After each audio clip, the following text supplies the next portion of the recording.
সেদিন হাসপাতালে আমি তো ওদেরকে নিয়ে গিয়েছিলাম।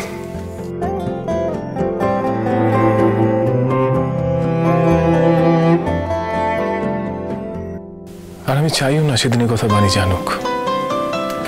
আমার কোনো ক্রেডিটের দরকার নেই।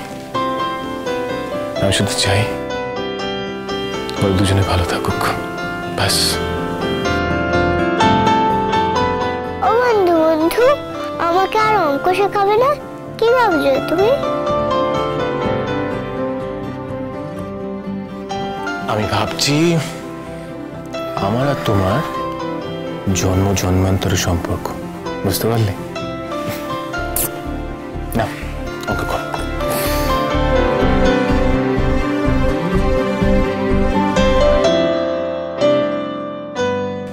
বিশ্বাস করুন মা, আমি আর আশাও করি না যে বিদ্যুৎকে আমি স্বামী হিসাবে কোনোদিন ফিরে পাবো, কিন্তু আমি চাই যে মাম্মাম তার বাবাকে ফিরে পাক।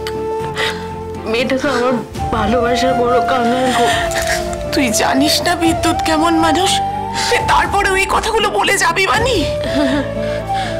আমি জানি ও অমানুষ, ও বেঈমান, ও আমাকে ঠকিয়েছে।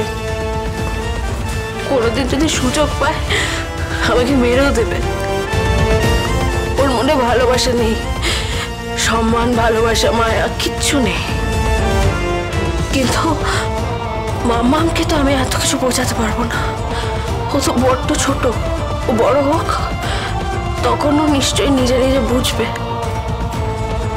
এখন তো সবসময় কেমন বাবা বাবা করে, দেখো না, সবসময় তো বাবাকে খুঁজে, বাবাকে কাছে পেতে চায়। আমি তো আর সামলাতে পারি না ওকে, আর পারি না ওকে সামলাতে।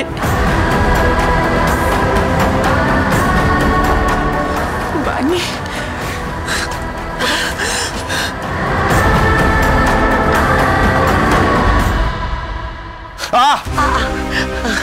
আরে সাবধানে করো না মা। কচি কচি কচি, আস্তে আস্তে আস্তে আস্তে। দেখেছো দেখেছো বৌমা কিরকম দাগ দাগ করে দিয়েছে, তো তাই বলছি। ঠিক হয়ে যাবে, ঠিক হয়ে যাবে বাবা। কি মারটাই না মারলো ওরা। আমি এখনো বিশ্বাস করতে পারছি না যে বানি বানি এতটা পাল্টে গেছে। হ্যাঁ, এটা যদি আমি জানতাম না, ওকে কোনোদিন ওই গ্রাম থেকে শহরে আসতে দিতাম না। এসে সব ভুলে গেল, নিজের স্বামীর প্রতি ভক্তি শ্রদ্ধা।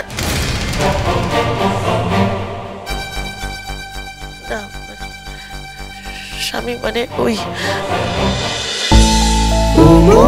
ও মোর দরদিয়া, সোম থেকে রবি প্রতিদিন সন্ধ্যে ৭টায় স্টার জলসায় ও জিও হটস্টারে।